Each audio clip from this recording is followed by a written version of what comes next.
Welcome back, guys. We got another one here from the Modern King. Woman commits paternity fraud and instantly regrets it. Let's get into it.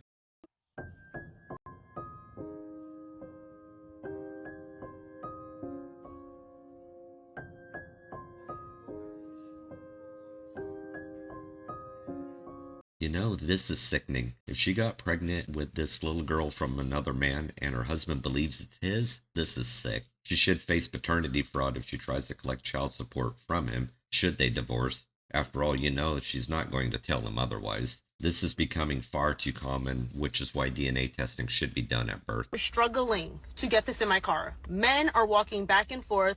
No one is trying to help me. They don't make real men anymore. Like, I'm sorry, I'm not all men, because there are good men out there. As a woman, like, you don't see men holding doors anymore. They don't help anymore. They rush and sit down on trains and buses before women and pregnant women and elderly are sitting down. It's just... Here we go again. Another woman whining over the loss of real men. This is becoming a common narrative. Women complaining about men not helping or holding doors open, but they don't realize that they promoted this independence and discouraged traditional gender roles, which has created this exact situation. You wanted to be treated as equals. That means you handle your own damn problems. Men aren't mind readers. We don't know if offering help will be welcome or seen as patronizing. Society tells us men don't impose yourself on a woman. So now we're cautious and suddenly we're the bad guys for not help? You can't have it both ways. You want independence, own it. I want to speak to the women out there. You tell me if you think this is fair. I'm 40 years old.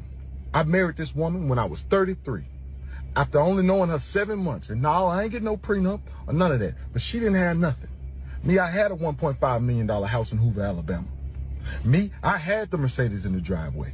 I went to law school. I was the one up studying all them late nights. Didn't even know who this woman was back then, right? Now, you mean to tell me it took me 40 years to make all this, and this person who I've only known for 7 years, won't have of everything? This is a classic example of how men get destroyed in divorce court. 7 years with a woman who didn't bring anything to a relationship, and now she wants half of everything he built. His mistake was no prenup, no protection, and now he's on the hook for half of everything he's worked for. It's no secret the system favors women in divorce, assets, custody, or alimony. And this guy, well, he's paying for the price for trusting somebody he barely knew. Protect yourselves. Prenups aren't just for the rich. It's important in a world where you can lose half of your life's work to someone who didn't help you build it. I personally hate it when people are like, oh, men's mental health. Oh, men are afraid of being emotional. Because it's not that men are afraid of being emotional. So what is it they're afraid of then? They're afraid of being a woman. Yeah, I don't think that's quite it. Men are afraid of showing their emotions because they're socialized not to show emotions in public, which is true. But I don't think they're afraid of showing emotions. And why is that? Because men show emotions all the time. Can we have some examples? They're more likely to express their anger and lash out. Like, those are extreme emotions. So it's not that they're afraid of expressing emotions. It's that as a society, we have labeled certain emotions as feminine. So emotions such as sadness, like tears, or love, like caring for others, those are considered to be feminine traits. And those are the emotions that men reject. I don't believe it's rejection of those type of emotions. It's more like men oftentimes know the proper time and place to express such emotions, which is usually in private. Because they don't want to be feminine, because the worst thing they can be is a woman. It has nothing to do with being perceived as being feminine. It does, however, have everything to do with being perceived as showing weakness, which has nothing to do with being feminine, unless, of course, one is trying to equate femininity with weakness. So when people are like, we should teach men to be more vulnerable, we should let them be more emotional. No, we should teach them to stop hating women. It's all about that. Talk about missing the mark. It's really not about men hating women, because in fact most men don't, and that's not the reason why most men choose not to express their emotions in public. It's because they have been taught to always be strong, so most men choose to express their emotions privately. Another perfect example of the complete misunderstanding of men's emotions. The idea that men are afraid of women is stupid. It's not about femininity, it's about strength. Men have been socialized to carry the burden without breaking down. It's to be providers and protectors. Society needs strong men, but today we're told to be vulnerable like it's some magic fix. Yeah, no.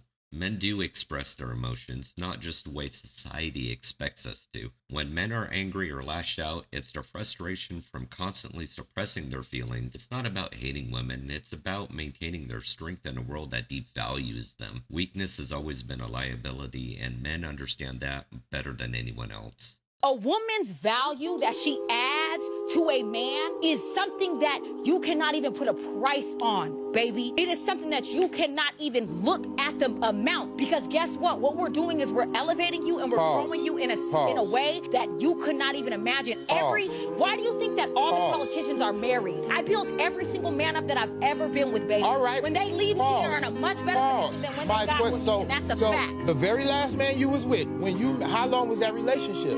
3.5 years. When you met him, was he a millionaire? No. When you left him, was he a millionaire? No. You ain't made nobody nothing. A lot of these women talk about what they could do for a man and how good they are. Y'all ain't made nobody nothing. A lot of y'all have an overinflated ego. You're not bringing nothing to the table but problems, attitude, and taint, tarnished, and zesty coochie. So check your attitude. No, check your attitude, because y'all are not all that. So let me get this straight. You're claiming that every man you've been with left better than they had arrived. I'm going to call BS too. It's funny when women say they build men up when they haven't done anything of the sort. Most of the time, it's the man who's doing the providing and the woman is along for the ride. She didn't make that man a millionaire. He did that on his own. Many times women love to think they're indispensable to a man's success, but the truth is most of them bring nothing but problems, drama, unrealistic expectations. If you're such a builder, why are you single? Men, focus on building yourselves and don't fall for the trap of thinking a woman will complete you. Oh my, watch out. Be careful, be careful. Be careful about what? Be careful. Stir. Stir. More. You're going to let it burn. Stir. Stop it. I'm making sausage. Put some more oil. You need a little bit of oil in I know there. how to make sausage? No, put some oil in there. A little bit of I oil. already put some in there. Put some oil in there. I already did. Put some oil in there. Too much. That's way too much. I didn't even get anything It's going to be greasy now. Way too much oil. Stir. Okay, Stir. You're going to burn. I am stirring You're going to burn. Some pepper in there. You need some pepper in there. I do that later. Put some pepper in there. Oh, it's too much pepper. Oh my God. Too much. What are you Why are you in here? Because you just need to listen. And why are you not stirring? You're going to mess it up. Baby, you're making me nervous. Why are you doing this? I don't know. Why don't you listen to me when you're cooking? You're gonna ruin the whole thing. Because I'm cooking. Not you, me, I am. Why are you doing this? Because I want you to know what it feels like when I'm driving. Are you serious? Get out of here. This is actually pretty funny. Obviously, it's a skit, but it is what happens in relationships when a woman can't let a man handle things his own way. Men deal with this all the time. Women think they know better in every situation, and they don't. This is exactly why men do tend to check out of relationships. If you don't let your man do things his own way, don't be surprised if he stops trying altogether. Oh, this one's going to ruffle some feathers, but I'm going to be completely honest. So what I'd like to know, in this dating world for people like over 50, like, have men just kind of given up with the trying to date and the courting and all that? The short and sweet answer to your question is yes. Yes, they have. They've given up. They're done. They're walking away. Is it so bad out there, like, that you guys have just given up? No, bad doesn't even begin to cover it. Toxic, we could start with that. Because, like, everybody I talk to says they go out on a date, and if the guy's buying dinner, then by the end of the night, he's saying, well, like, if I buy dinner, then I expect to have sex. And there it is. Everybody you talk to, my gut feeling is, and I think it's obvious, everybody means women. Not men, women. And you're making assumptions based on what women are telling other women men are thinking, instead of listening to men. First of all, as if, motherfuckers, like, that ain't happening. And there's that toxicity I mentioned earlier. As if. Your assumption is that that's what all men are thinking and wanting. That's not the reality, but that's what you're working from. That's the premise. So why would any man, a good man, ever put himself in that position when the first response you're going to have is as if? Are there cads out there, guys, who would do that? Sure there are, but they are few and far between. But that doesn't matter. What matters is you're going to apply that label to every single man. And then, of course, there's the other side of it. There's women who try and sleep with men on the first date, but we don't talk about them. We label all men, but if you mention even one woman, it's but, it's not us. It's not fair to label all of us like that. It's a huge double standard. And speaking of double standards. Okay, now if you put on your profile, I am not interested in a relationship, and if I buy you dinner, I would like to have sex at the end of the evening. Hey, good on you. Seriously, you actually think guys would do that? Some guys might. Not the guys you want, or is it? Because the guys that would do that, they're the ones with the six-figure incomes, the six-pack abs, the six-inch you-know-what. And they do that because they can, because they know women will respond to that. The average decent guy, the ones you claim you want, the ones you reject out of hand because they don't fit the sixes, they're not going to post something like that because that's not their expectation. Oh, I love puppies and picnics in the park, and then you take somebody to dinner and you pull that shit, well, you know what? You're just a dumbass. And there's the final clue for you. You assume that all guys are like that, so therefore all men are dumbasses. Why would any man want to date someone who thinks that way? That would be pure insanity on his part. It's why men are walking away. They're done, not just over 50, but at any age. So she wonders if men over 50 have given up on dating. Well, yeah, they have. The dating market is toxic, especially for older men, especially if you've been out of the game for a long time. These women are assuming all men are out there to get something for nothing, that every guy is just angling for sex because he buys dinner.